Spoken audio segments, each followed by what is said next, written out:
طيب شيخ عادل، أنت أعربت عن سعادتك حسب ما قرأنا لتوسيع هيئة كبار العلماء بحيث شملت كل المذاهب السنية بعد أن كانت حصرا على المذهب الحنبلي، ووصفت ذلك بأنه تعبير عن التنوع وعدم يعني احتكار على طائفة دون غيرها. ثمة من يرى بأن كلامك ربما لا يكون دقيقا باعتبار أن الشيعة غائبون عن هذه الهيئة، أليس كذلك؟ نحن أيضا نتكلم في منهج الذي يحكم الدولة. الذي يحكم الدولة المنهج السلفي، هذا أصل.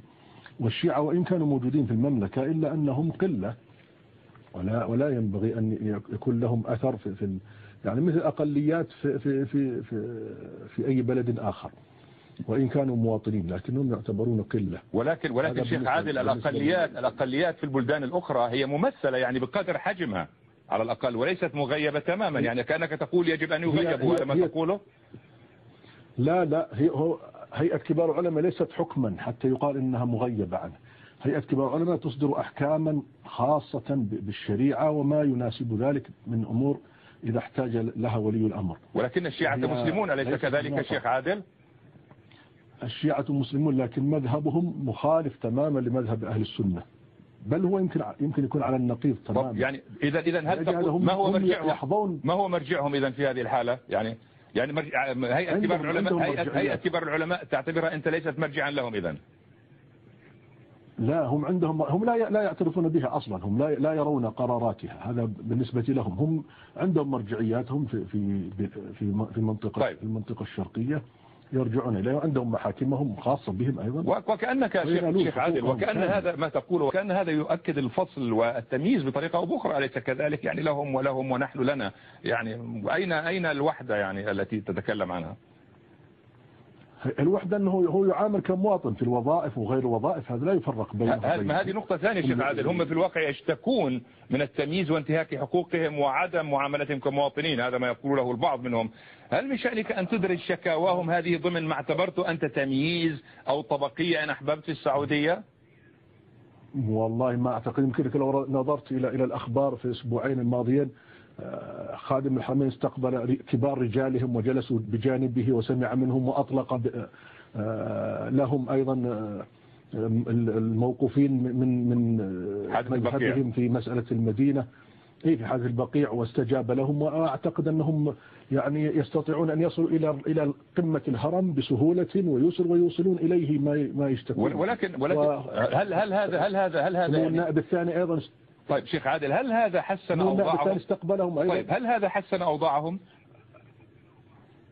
هل أعاد إليهم حقوقهم التي يريدون أنها أخذت أو لا يأخذونها؟ هل أعادوا لهم حقوقهم؟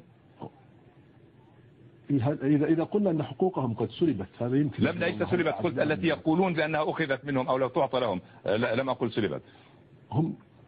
هم يقولون، لكن هل ما قالوه صحيح؟ هذا ينظر. أنا أسألك رأيك، هل تعتقد أنت شيخ عادل بأنهم يأخذون حقوقهم كاملة حتى ننهي هذه النقطة؟ أعتقد أنهم أخذوا أكثر من حقوقهم. طيب شيخ عادل، في الوقت الذي يعني تعقد فيه مؤتمرات عديدة لحوار بين الأديان، أنت تعلم مثلا بين الإسلام وغيره من الأديان، يعني في ضوء هذا الكلام الذي تكلمت عنه أيضا، هم ونحن وشيعة وسنة، أليس من الأولى أن تعقد مؤتمرات للحوار بين المسلمين أنفسهم قبل أن تعقد الحوار مع الآخرين؟ هل توافق على ذلك؟ هو ماذا يراد بالحوار؟ هذه لازم أن تحرر. يعني مسألة ماذا يراد بالحوار لابد أن تحرر. نحن إذا أردنا أن نتعايش هذا سبيل آخر، ولا بد أن نتعايش كأهل وطن واحد أو كأمة واحدة، هذا لا بد من أتعايش به.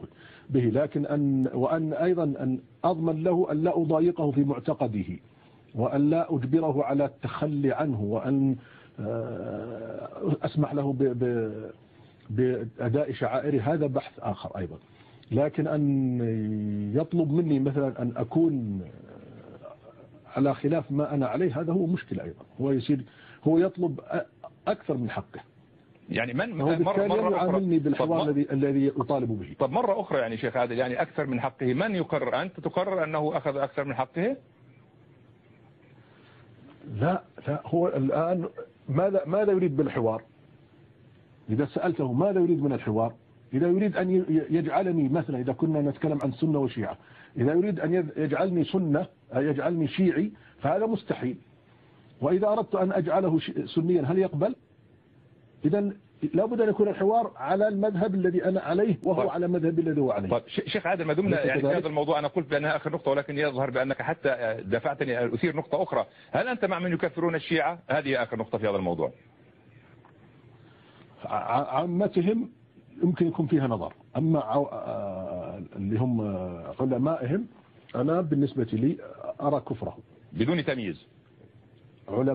علمائهم نعم. طيب من ناحية أخرى شيخ عادل، التقارير الدولية تتهم المملكة العربية السعودية بانتهاك حرية المعتقد والتعبد، يعني من الأمثلة يضربون أيضا على الشيعة، ولكن نحن نتحدث عن أديان أخرى غير الإسلام، ويضربون مثلا على ذلك مثلا بعدم السماح لأتباع الديانات الأخرى، يعني بل وحتى كما يذكر أتباع المذاهب الإسلامية غير الحنبلي ببناء أماكن العبادة، مساجد وما إلى ذلك، كنائس بالنسبة للمسيحيين. هل أنت مع إطلاق الحريات الدينية عموما؟ الحرية عندنا لها حدود. إذا سمحوا مثلا هل يسمح في الفاتيكان أن يبنى مسجد؟ شيخ عادل، الفاتيكان هو مقر الكنيسة البابوية، في حين أن الأماكن المقدسة في السعودية هي لكل المسلمين بكافة طوائفهم ومذاهبهم. بكافة طوائفهم، وهكذا لا يسمح بالفاتيكان أيضا أن يقام به البروتستانتية مثلا. يعني هل تريد أن تقارن يعني مثلا المملكة العربية السعودية بالفاتيكان؟ لا، أنا أقول هم المملكة أعظم من ذلك بكثير. المملكة قبلة المسلمين، وهي تحمل المنهج السلفي الذي يقوم على كتاب الله وسنة النبي صلى الله عليه وسلم. والمساجد التي المبنية في المملكة هي مساجد أيضا ليست خاصة بطائفة دون طائفة أو بفرقة دون فرقة، يستطيع أن يصلي فيها كل مسلم. كل من وهل تقول بأن الشيعة ولا يمنع أحد؟ طب وهل تقول بأن الشيعة لا هم يعني أنت يعني يبنون المساجد يريدون كل الطوائف، وهناك طوائف، أنت قلت الناس طوائف على أي حال، يعني ماذا تفعل بالمسيحي؟ أين يذهب مثلا بالنسبة للكنائس؟ المسيحي مأذون له أن يصلي في بيته إذا صلى في مكان ما عندنا مشكلة، لكن أن يقرع الجرس في أرض المملكة لا هم لا يقول التوجيه النبوي. طيب. التوجيه النبوي عندنا الذي نعمل به أخرجوا اليهود والنصارى من جزيرة العرب. طيب تمام. فإخراجهم لا بمعنى هذا متروك لولي الأمر لا شك، لكن لا يعني إقامتهم إلا للضرورة القصوى. طيب شيخ عادل، ألا يتناقض كلامك هذا يعني بأنهم يعني لا يسمح لهم بكذا وكذا مع يعني موضوع حوار الأديان؟ يعني السعودية تفتح حوار أديان معهم، ما هو الأساس إذن؟ فقط من أجل الحوار؟ أليس بحيث يأخذ كل ذي حق حقه؟ يأخذ كل ذي حق حقه في الحدود الشرعية، لأننا نحن لا نتكلم من منظور شخصي، نحن نتكلم من منظور شرعي. طيب المنظور الشرعي إذا أخذنا لكم دينكم ولي دين، نعم. إذا لم تؤذني في ديني أنا لا أؤذيك في ديني في دينك، وهكذا. ولكن ألا توافق على أنه يجب أن يكون هناك مقياس مشترك؟ الحدود الشرعية من منظور المسلمين أنتم، ولكن ليس من منظور المسيحيين الموجودين في السعودية، أليس كذلك؟ إيه، هو جاء ليزور، ليس مواطنا. لو كان مواطن شو اسمه نصراني ربما يكون هناك نقاش، ربما يكون نقاش، لكن أصلا هو زائر، هو يعني ضيف يمكث مدة ثم يذهب، وهو يعرف لم يأتي إلا وقد عرف النظام. ولا يطالبني أحد بأني إذا زرت بلدا أن أغير أنظمته.